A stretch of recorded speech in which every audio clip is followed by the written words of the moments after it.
अपने विचारों पर ध्यान दो, क्योंकि वह तुम्हारे शब्द बनेंगे।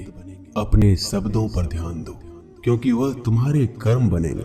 अपने कर्मों पर ध्यान दो, क्योंकि वह तुम स्वयं बनोगे। गलती उसी से होती है जो मेहनत से काम करता है।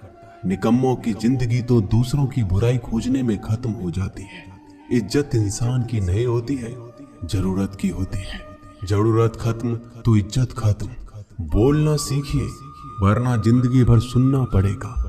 उड़ने में बुराई नहीं है, आप भी उड़े, लेकिन उतना ही जहां से जमीन साफ दिखाई देती हो। सिर्फ वो लोग आपकी परवाह करते हैं जो आपको तब भी सुन सकते हैं जब आप चुप होते हैं। चिंता उतना ही करिए जितने में काम हो जाए, उतना नहीं कि जिंदगी ही तमाम हो जाए। आप अपने शब्दों को चाहे जितनी भी समझदारी से बोलिए, लेकिन सुनने वाला अपनी योग्यता और अपने मन के विचारों के अनुसार उसका मतलब निकालता है। यकीन करो, जो तुम्हें भूल चुका है वो भी याद करेगा, बस उसके मतलब के दिन आने दो। कहानी जिंदगी की यही है कि इसमें मनचाहा किरदार नहीं मिलता। जिंदगी तो अपने दम पर ही जी जाती है। दूसरों के कंधों पे तो सिर्फ जनाजे उठाए जाते हैं। आपकी मुस्कान आपके चेहरे पे भगवान के हस्ताक्षर है। उसे अपने आंसुओं से धुल लें या क्रोध से मिटने ना दें। कोई भी व्यक्ति हमारा मित्र या शत्रु बनकर संसार में नहीं आता। हमारा व्यवहार और शब्द ही लोगों को मित्र और शत्रु बनाता है। जो व्यक्ति हर वक्त दुख का रोना रोता है, उसके द्वार पर खड़ा सुख बाहर से ही लौट जाता है। जिसके पास उम्मीद और आस है, वो जिंदगी के हर इम्तिहान में पास है। हर कोई अपना नहीं होता, और यही सच है। कितने अजीब है ये जमाने के लोग। खिलौना छोड़कर जज्बातों से खेलते हैं। महान दिमाग विचारों की चर्चा करता है, औसत दिमाग घटनाओं की चर्चा करता है, और छोटा दिमाग लोगों की चर्चा करता है। अहंकार ना पालिए जनाब, वक्त के समंदर में कई सिकंदर डूब गए। इन 5 जगहों पर हमेशा चुप रहना सीखिए। पहला, जहां आपके शब्दों की कोई कीमत नहीं। दूसरा, जहां बोलने के बाद आपको पश्चाताप ना करना पड़े। तीसरा, अगर आपके बोलने से किसी का दिल दुखता हो। चौथा, अगर आप गुस्से में हो, क्योंकि इंसान गुस्से में बिना कुछ सोचे समझे कुछ भी बोल देता है। और पांचवा, जहां आपको समझदारी से कोई सुनने वाला ना हो। किसी का कष्ट देखकर अगर तुम्हें भी कष्ट होता है, तो समझ लेना तुम्हारी आत्मा में परमात्मा विराजमान है। सिर्फ सुकून ढूंढिए, जरूरतें कभी भी पूरी नहीं होती। जिंदगी में सारा झगड़ा ख्वाहिशों का है। ना तो किसी को गम चाहिए, ना किसी को कम चाहिए। जिसके इरादे हमेशा साफ होते हैं, कई बार लोग उसी के खिलाफ होते हैं। जो तुमसे तंग आ जाए उसे छोड़ दो, क्योंकि बोझ बन जाने से याद बनना बेहतर है। झूठ की खरीदारी ज्यादा दिन तक नहीं टिकती। सच एक ही सही अंत तक साथ देता है। किसी इंसान के आज को देखकर उसके भविष्य का मजाक मत उड़ाओ, क्योंकि समय में इतनी शक्ति है कि वो कोयले को भी धीरे धीरे हीरे में बदल देता है। समय जब फैसला करता है तो गवाहों की जरूरत नहीं पड़ती। इंसान का काम तमाम करने वाला शब्द है। कल करूंगा, ना तो अधिक बोलना अच्छा है, ना ही जरूरत से ज्यादा चुप रहना। जैसे बहुत अधिक वर्षा होना भी अच्छी बात नहीं है, और बहुत अधिक धूप भी अच्छी नहीं होती। विचार कीजिए, हमारा जन्म हमारी मर्जी से नहीं होता, ना हमारा मरण हमारी मर्जी से होता है। इस जन्म मरण के बीच में होने वाली सारी व्यवस्था हमारी मर्जी से कैसे हो सकती है? जिंदगी में हर मौके का फायदा उठाओ, पर किसी के मजबूरी का नहीं। अगर जिंदगी मौका देती है तो धोखा भी देती है।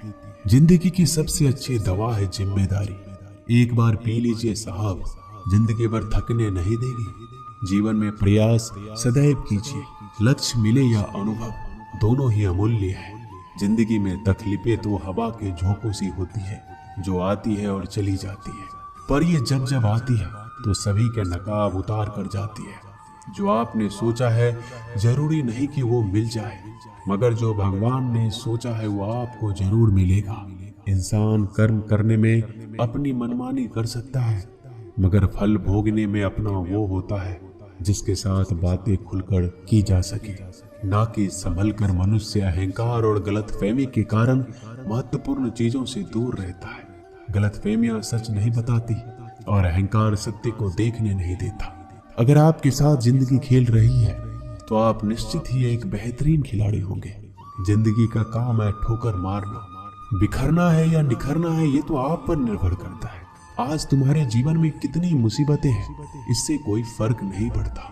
फर्क पड़ता है तो बस इस बात से कि तुम उसका सामना कैसे करते हो। मनुष्य को इस संसार में जो भी मिला है उसमें उसको खुश रहना चाहिए। जो नहीं मिला है उसके लिए दुख नहीं मनाना चाहिए। इंसान ने जितना उसके लिए सोचा है, भगवान ने उसके लिए उससे ज्यादा सोच कर रखा है। इसलिए कभी भी किसी चीज के बारे में चिंता मत करो। प्रभु श्री राम ने घर में विरोध सहा है, कान्हा ने भी समाज में बहुत सहा है, और यह आपके साथ भी होगा। पर अगर इससे आप ऊपर उठोगे तो ही कुछ नाम बनेगा।